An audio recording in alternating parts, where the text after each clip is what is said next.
معاذ کو حاصل ہو گئی تھی، سلمہ شیخ جو چاہو پوچھو۔ پھر انہوں نے پوچھا، وہ سوال وہاں ذرا مختلف الفاظ میں تھا، وہ سوال یہ ہے، قال قلت یا رسول اللہ اخبرنی بعمل، اے اللہ کے رسول مجھے باخبر کیجئے، مجھے مطلع فرمائیے اس عمل سے یدخلنی الجنت ویباعدنی من النار، جو مجھے جنت میں داخل کر دے اور آگ سے دور کر دے، جہنم سے دور کر دے۔ اس حدیث میں مزید الفاظ ہیں، لا اسألک عن شیء غیرہا، مجھے آپ سے اس کے سوا اور کچھ نہیں پوچھنا۔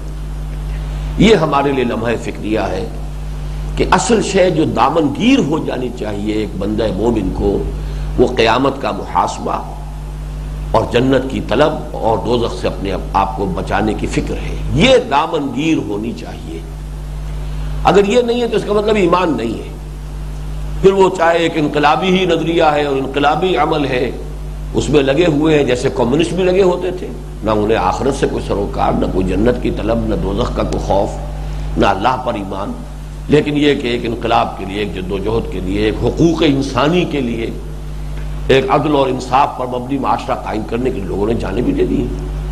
تو ایمان کا جو اصل لب لباب ہے وہ یہ ہے کہ آخرت پر یقین ہو، اور انسان کا جو اصل محرک عمل ہے وہ یہ بن گیا ہو کہ مجھے آگ سے چھٹکارا پانا ہے، قوا انفسکم واہلیکم نارا، بچاؤ اپنے آپ کو اور اپنے اہل و عیال کو آگ سے، اور یہ کہ اسی کا مثبت پہلو یہ ہے کہ جنت کا داخلہ اس کی طلب ہو، اس کی خواہش ہو۔ دوسرا پوائنٹ اس میں نوٹ کرنے کا یہ ہے کہ ہم جو صرف موروثی مسلمان ہیں یا موروثی اہل ایمان ہیں، ہمیں ایمان وراثتاً صرف مل گیا ہے، ہم کتنے مطمئن ہیں کہ جنت گویا کہ ہمارا پیدائشی حق ہے، برتھ رائٹ ہمارا ہے کہ ہم جنت میں داخل ہوں۔ لیکن یہ صحابی ہیں، اور معاذ بن جبل ان صحابہ میں سے ہیں، یعنی یوں سمجھیے گنتی کے چند صحابہ جن کے خاص توصیف میں حضور نے صلی اللہ علیہ وسلم افعل التفضیل کا صیغہ استعمال کیا ہے۔ یہ سپرلیٹو ڈگری جو ہے، ارحم امتی بے امتی ابو بکر، میری امت میں امت پر سب سے زیادہ شفیق اور رحیم ابو بکر ہے، واشدہم فی امر اللہ عمر، اللہ کے معاملے میں، شریعت میں، دین کے معاملے میں سخت ترین یہ عمر ہے۔ اسی طریقے سے اکثرہم حیاء عثمان، حیا میں سب سے بڑھ کر سب سے زیادہ شرمیلے با حیا وہ عثمان ہے، واقضاہم علی، اور سب سے زیادہ جس کو کہا جائے کہ معاملے کو صحیح سمجھنا اور اس کا صحیح فیصلہ کرنا، قضا جو ہے فیصلہ کرنا، قاضی فیصلہ کرنے والا، یعنی معاملات یا مقدمات یا خصومات میں صحیح ترین فیصلے کی صلاحیت رکھنے والا میرا ساتھی جو ہے وہ علی ہے۔ وَأَقْرَأُهُ أُبَيُّ بْنُ كَعْبٍ، اور قرآن کا سب سے بڑا قاری میرے صحابہ میں ابی بن کعب ہے رضی اللہ تعالی عنہ۔ وَعَالَمُهُمْ بِالْحَلَالِ وَالْحَرَامِ مُعَاذُ بْنُ جبل، یہ ہے وہ صحابی حلال اور حرام کے سب سے زیادہ جاننے والے، یعنی آج کی اصطلاح میں ہم کہیں گے مفتی اعظم۔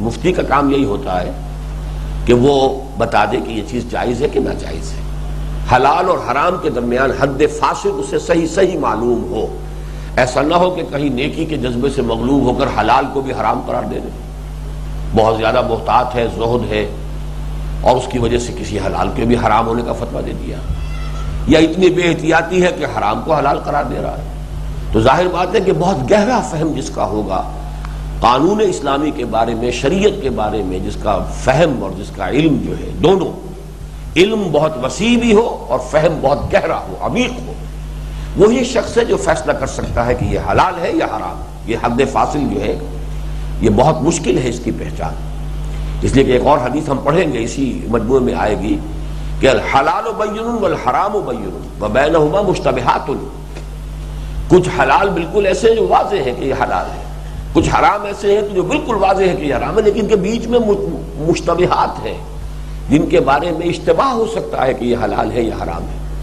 تو وہ شخص کے جو ان چیزوں سے بھی باریکیوں سے واقف ہو، وہ ہے گویا کہ فقیہ، وہ مفتی کہلانے کا مستحق ہے۔ تو یہ لفظ آج میں پہلی مرتبہ استعمال کر رہا ہوں کہ گویا کہ حضور کے ان الفاظ سے مراد کیا ہوئی، عالمہم بالحلال والحرام معاذ بن جبل، کہ میری امت کا مفتی اعظم وہ حضرت معاذ۔ اسی طرح اصدقہم لہجۃ ابو ذر، میرے ساتھیوں میں سب سے زیادہ جس کا ظاہر و باطن بالکل ایک ہے، کوئی بھی پردہ بھی نہیں، وہ ابو ذر ہے۔ تو اس طریقے سے مختلف صحابہ کے لیے مختلف الفاظ جو آئے ہیں، چند ہیں گنتی کے جن کے لیے کہ یہ افعال التفضیل کا صیغہ استعمال ہوا، ان میں یہ معاذ بن جبل ہے، انہیں یہ فکر دامنگیر ہے، صحابی ہیں، صحابہ کے ان چند چوٹی کے لوگوں میں سے ہیں کہ جن کے لیے افعال التفضیل کا صیغہ حضور استعمال فرما رہے ہیں، لیکن انہیں کوئی گارنٹی اپنے بارے میں نہیں حاصل ہے، یہ اطمینان نہیں ہے، نچنت نہیں ہے، بے فکر نہیں ہے، فکر دامنگیر ہے۔ اور کس درجے دامنگیر ہے؟ قد امررتنی واسقمتنی واحزنتنی۔ سوال یہ کیا، اب اس کا جواب کیا ہے؟ قال لقد سألت عن عظیم وإنه ليسير على من يسره الله عليه۔ حضور نے فرمایا، بلکہ وہاں الفاظ آپ کو یاد ہوں گے کیا تھے؟ بخن بخن، لقد سألت بعظیم، لقد سألت بعظیم، لقد سألت بعظیم ثلاثا۔ بخن بخن یہ عرب کہتا ہے جب کسی چیز کی تحسین کرنی ہو، اور میں اس کو سمجھانے کے لیے کہا کرتا ہوں بہت خوب، بہت خوب میں سے بہت کا بے لے لیجئے، خوب کا خے لے لیجئے تو وہ بخ بن گیا۔ تو بخن بخن، بہت خوب بہت خوب، تم نے بڑی بات پوچھی ہے، تم نے یقیناً بڑی بات پوچھی ہے، تم نے حقیقتاً وہ بات پوچھی ہے جو پوچھنے کی ہے۔ 3 مرتبہ حضور نے فرمایا۔ اب اس کا جواب دیا، تعبد اللہ لا تشرک بہ شیئا، اللہ کی بندگی کرو اور اس کے ساتھ کسی شے کو شریک نہ کرو۔ اب یہاں لفظ عبادت اپنے پورے ہمہ گیر تصور کے ساتھ آپ کے سامنے آنا چاہیے۔ ہمہ تن بندگی اللہ کی، ہمہ وقت بندگی اللہ کی۔ توکل ہو تو صرف اللہ پر، توکل اگر آپ کو مادی وسائل و ذرائع پر ہے تو یہی شرک ہے۔ مادہ پرستی اس دور کا سب سے بڑا شرک ہے۔ عصبیت جاہلی کوئی بھی اللہ کی محبت اور رسول کی تعلیمات سے اوپر ہو گئی تو یہ شرک ہے۔ اولاد کی، مال کی محبت اللہ اور اس کے رسول کی محبت سے اوپر چلی گئی، شرک ہے۔ اطاعت جو ہے کسی حکم کی کر لی گئی اللہ کے حکم کے سوائے اور اس کے خلاف، وہ شرک ہے۔ الا یہ کہ ایک آدمی مجبور ہے جان بچانے کے لیے کوئی بات کر رہا ہے تو بات دوسری ہے، لیکن یہ کہ اپنی جی کی آزادی سے، اپنی مرضی سے اگر ایسا کر رہا ہے تو مشرک ہے۔ تو وہ شرک جو ہے، حقیقت شرک کے موضوع پر جو مفصل تقاریر اور میرا بیان آپ سن چکے، اس سب کو دل میں رکھیے۔ عبادت کہتے کسے؟ عبادت میں 2 چیزیں شامل ہیں۔ اس کا بہت بڑا جسم جو ہے، جسم کے مانند جو ہے وہ تو ہے اطاعت، لا طاعت لمخلوق فی معصیت الخالق۔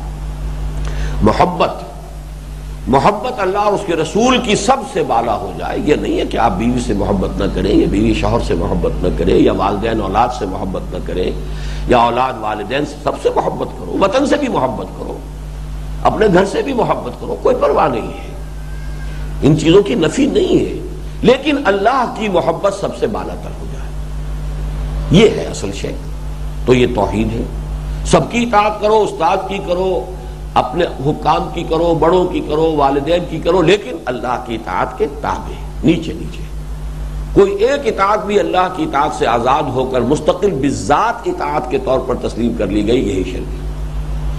تو تعبد اللہ لا تشرک بہ شیئا وتقیم الصلاۃ وتؤتی الزکاۃ وتصوم رمضان وتحج البیت۔ اب یہاں در حقیقت وہی اسلام کی 5 چیزیں آئی ہیں، سوائے کس بات کے؟ نوٹ کیجئے کہ یہاں تشہدہ نہیں ہے، یہاں تعبد اللہ ہے، صرف گواہی نہیں، بندگی پوری، عبادت پوری، ہمہ تن ہمہ وقت، اطاعت مطلقہ اللہ کی، محبت سب سے بڑھ کر اللہ کے ساتھ، پھر اس کے ساتھ یہ 4 ستون بھی کھڑے ہوئے ہوں، جیسا کہ ہمارا وہ فرائض دینی کے تصور کا جو خاکہ ہے کہ نیچے کلمہ اسلام ہے، کلمہ شہادت ہے، پھر 4 ستون کھڑے، اس پر پہلی چھت آئی عبادت رب، اللہ کی بندگی۔ تو عبادت رب اس شکل میں، اور اس کے نیچے جو ستون ہے اس کو سپورٹ دینے والی چیزیں نماز، روزہ، حج اور زکوٰۃ، یہ عبادات ہے۔ اصل عبادت ہے پوری زندگی میں اللہ کی اطاعت، اس کی محبت کے جذبے سے سرشار ہو کر۔ اب اس حدیث میں چند چیزیں اور آئی ہیں، یہ دین کی حکمت کے کچھ اور خزانے ہیں، کچھ اچھی چیزیں ایسی ہیں کہ جن کی خاص طور پر تاثیرات کا تذکرہ ہو رہا ہے۔ ثم قال الا ادلک علی ابواب الخیر، کیا میں تمہیں نہ بتاؤں